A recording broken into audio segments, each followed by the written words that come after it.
Well, I was literally just sitting down at my desk to try to get back in the swing of things, get back in the groove of doing a couple videos this morning and starting to try to live life normally again when I found out that the media has declared that Joe Biden will be our next president. CNN projecting Joe Biden wins, and it's because they're saying that he is going to win Pennsylvania, and there it is. That's all she wrote. We don't even need to talk about this anymore. Now, here is the thing about this, though, and listen, I am not one of those people at all that thinks that this was all part of some secret plan by Donald Trump to expose election fraud and all this stuff. Frankly, guys, that does not fit Donald Trump's psychological profile. It really doesn't. It does not fit Trump's profile at all to do something like that. Trump is all about winning. If Trump could win by the highest electoral victory in history, he would have chosen that every single day of the week to concocting a master plan to expose voter fraud and then ultimately take it at the very last minute. I don't buy into that at all. Now, what I will say is that I do believe that it is absolutely irresponsible of the media to be calling this nonsense now while it was still going on, while there is still many valid processes to play out in the courts. I don't believe every instance of voter fraud that I've seen, and frankly, I don't believe that every instance would have enough votes to really make a dent in things. But I do believe there are absolutely questions that need to be answered, from the software that is magically changing votes from Trump to Biden that apparently was used in all the contested states, to the very valid instances of people that are not currently alive voting, to places like Nevada that aren't doing signature matching. I mean, there are very valid things that need to play out, to Pennsylvania allowing mail-in votes to come in after the election deadline. These questions are only going to get answered in the courts, and it's probably all going to end up at the Supreme Court, which we knew. I want to take you back to a couple of days ago, to November 5th. Doesn't November 5th seem like a lifetime ago at this point? I tweeted out, this is all obviously going to end up in the Supreme Court. The media will declare for Biden to try to stop it, but it will go to the courts where they will deal with the obvious voter fraud. Trump will probably end up winning, but it will rip the country apart. Thanks, media. Now, I'm not so sure at this point that Trump will probably end up winning. I do think that there is absolutely still a chance that Trump could pull it out, but what makes me so sad about this entire scenario is that it's like, it doesn't even matter. It doesn't even matter which way it goes. I don't think that the president is like, who holds the office of the presidency is necessarily the most important thing in the world. But what really bothers me about this entire scenario is that the media is so quick to declare a Joe Biden presidency. They're so quick to get that win, to show those evil MAGA people. Like, they're so quick to do that. They want it so bad that they are overlooking the damage that they are doing to this country. I care less about who is in the presidency than I do about a process that is fair and that people believe in. Because a president has 4 years. Maybe they get re-upped for another 4 years after that. That is not the end of the world. But when you fundamentally damage trust and faith in the electoral process, that is damage that will very literally, in the long term, bring this country down. They should have waited. Everyone should have waited for the legal process to play out. That is how it should have been done, because it doesn't really matter which side comes out on top. It matters more that people trust that it was a fair process. And now my biggest fear in this is that opportunity is gone. That opportunity is gone. It's gone. It's diminished. And the media doesn't care. The media does not care about the impact they have on this country. Listen, yeah, I mean, you guys know I've been involved in some drama lately. I would really strongly prefer not to be involved in drama, but I do absolutely believe that when people are behaving irresponsibly, that something needs to be said about that. Now, there is a difference between fault and responsibility. This is out of a great book called The Subtle Art of Not Giving an F by Mark Manson. I'm going to blatantly rip this off. There is a difference between fault and responsibility. Where we are, well, Some could argue that this is the media's fault. I would argue that this is the media's fault, but the responsibility is actually important. So here's the example that Mark Manson makes in his book. He talks about a baby gets left on your doorstep. That's not your fault. Presumably, that is not your fault. I want to make the assumption that if a baby gets left on your doorstep, you did not have a sign hanging on your door that says, place abandoned children here, that you didn't do that. That is not your fault that the baby got left on your doorstep. But it is your responsibility what you do with it. It is your responsibility. Do you call the police? Do you bring it to a fire station or a hospital? Do you feed it to a dog in the backyard? That is your responsibility. It is not your fault that you ended up in this scenario, but it is your responsibility what you do with it. Now, I would argue that the division that we've seen in this country over the past 4 years is absolutely the fault of the media. Absolutely. But let's give them the benefit of the doubt. Let's say they all have derangement, which is actually a really sad thing, by the way. It's not like I don't like thinking about someone saying, Trump derangement syndrome, which, derangement existed before Trump, but this is the moniker that we have it now. I don't like dunking on someone by saying, oh, they're just deranged. I don't like using it as an insult. I think that, and the same is true like narcissistic personality disorder. People like to use that as an insult. I got called a narcissist just the other day. Being a narcissist, having derangement, these are sad things.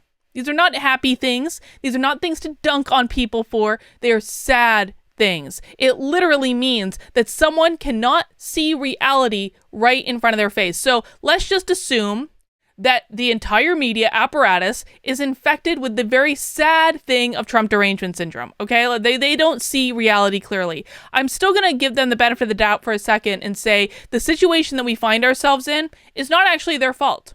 It's not. This is because the votes were so close. This is because some, I would argue, and I'm speculating, YouTube, I am offering an opinion. I am not offering a statement of fact. I'm offering an opinion. I'm going to speculate that there have absolutely been shenanigans behind the scenes. Hell, Joshua even predicted this. He predicted this the day of the election. He said there's going to be shenanigans. So I think it's the fault of the voters. I mean, frankly, I could even say it's the fault of the right for having the hubris to think that all they needed to do was show up on election day and it wasn't good enough. It's the fault of the people pulling the shenanigans behind the scenes. They've delivered this baby to the doorstep. But now it's the media's responsibility. It is the media's responsibility what they choose to do with this. And what they've chosen to do is call the election before the process has even played out. And that is irresponsible. It is irresponsible to the future of this country to be feeding into this like this. And this is what pisses me off more than anything else. It's not that Donald Trump might not be president anymore. Listen, I have exactly the same attitude right now that I had in 2016 when I woke up and discovered that Donald Trump was president, which I thought was going to be like the worst thing. I thought, this is horrible. This is the worst possible choice. I don't know what people were thinking. That was what I thought in 2016. But my very next thought was, the country is stronger than this. Our Constitution is stronger than this. We will survive this. And that's why my Trump derangement syndrome never got as bad as others. And I have exactly the same attitude. Listen, man, if this process plays out and Joe Biden ends up as the president, and Lord knows he probably won't be the president for long because Kamala Harris is going to swoop in and take over, and she will be declaring herself as the first black and woman president, even though she wasn't elected to it. But whatever. This is a short-term problem. It is not a long-term problem. I am much more interested in the long-term problem. I am much more interested in the fact that half of Americans are going to think that this election was stolen no matter what. No matter what. Whether it's Biden or whether it's Trump, half of the country is not going to trust the electoral process going forward. That is a bigger problem. That is the problem that we should be trying to solve for. And the only way you solve for that is by allowing the process to play out. So I'm going to come back to this. I sent out this tweet the other day. I followed it up with this one as soon as that Joe Biden tweet went out that says, guys, we knew this was going to happen. We knew the media was going to declare for Biden. We knew it. It may work out, it may not, but the media doesn't get to declare who the president is. That's not their job. And that is why the media is being GD irresponsible in this election. And they've been irresponsible for years. No one should be surprised by this. But it's always worth noting that this is not the way it should work. It is not the media's job to call the election. It is the job of the freaking electors to call the election. You need to let the process play out. And, you know, there are very valid complaints to be had. I frankly think that some people on the right are looking extra crazy right now because I think they're pushing beyond what is actually reasonable. But we don't know. We don't know is ultimately what I want to say. So in the terms of the media, we got to start gearing up for, you know, a lot of stuff about President-elect Joe Biden. Joe Biden's going to start putting a cabinet together, all this crap. It's going to be an interesting 4 years, folks, but I really don't think that this process is over yet. They're still counting in Arizona, and Trump actually looks like he actually might pull off Arizona, and there's still legal challenges in the courts, and there's still issues with the software system that we need to deal with. And listen, I just want to end this video by saying this, because I know I've been a little all over the place, because I'm literally just responding to what happened right in front of me. Again, I don't know if it's going to be Trump or Biden. I honestly, at this point, I kind of almost think it doesn't matter, because either way, it looks like the Republicans are going to hold the Senate. So if it is Biden, he's not going to be able to come in and do he's not going to be able to pack the courts. He's not going to be able to do the things that I was actually most afraid of. So I'll take solace in that. And if it's Trump, frankly, he's still got the House to contend with, and that's not so friendly to him. So does it really matter at the end of the day? I'm not so sure. The biggest thing that I would be concerned about with the Biden presidency is him rescinding the orders around critical race theory. And of course, those are going to go away. And of course, we're going to have to start fighting that battle again from the ground up. But we have an army to do it now, so it might not be that bad. I don't know. But we don't know what's going to happen. We need to let the process play out. Once it goes through the courts, though, we need to stop. We need to stop and accept it. And if it doesn't go the way that we want it to, we need to live to fight another day. It is not the end of the world. Listen, I think that people like me, who are the walkaways, who experienced heartbreak in 2016, and frankly, I mean, I don't know if I'm experiencing heartbreak. I'm experiencing disappointment more than anything else right now, I think. But I've also been sleeping for about 3 days, so maybe I've evolved in this. I don't know. But you know, what we learned in this is that it gave us something to fight for. It gave us I will always be grateful that Donald Trump was elected president, because it led to me finding my voice and being able to go out and stand up for something I believe in. And, you know, Joe Biden continues to present us with that opportunity. So if it doesn't go the way we want it to, we need to find ways to at least make this, you know, use it as a chance to fight for what you believe in. You haven't lost that. You will never lose that. And if it does go the way we want it to go, I mean, great, but, you know, it's not going to be a great road. We're going to have the left fighting and screaming that the election was stolen for 4 years. I'm at the point right now where I'm kind of ambivalent. I really am. I'm ambivalent. And what I wanted us to do is refocus on the things that really matter and the things that we can make a difference in. So I know my friends are out there fighting in Michigan. Brandon, Mikey, Shamika are all in Michigan right now fighting. I didn't go because it was my anniversary the other day, and I actually wanted to be with my husband for once. And I totally respect their right to be out there, and I send them my love and my support. But once this is decided in the courts, not in the media, we've got to let it go, and we have to move on. And if you're on the right, please, please, please listen to me like you have never listened to me before in your life, assuming you ever did. Do not become the monsters that you see on the left, because that's when all hope really is all lost. So take a good deep breath. Do something that you enjoy this weekend. Get out there, pick yourself up. This is not the end of the world. We still don't know the answer.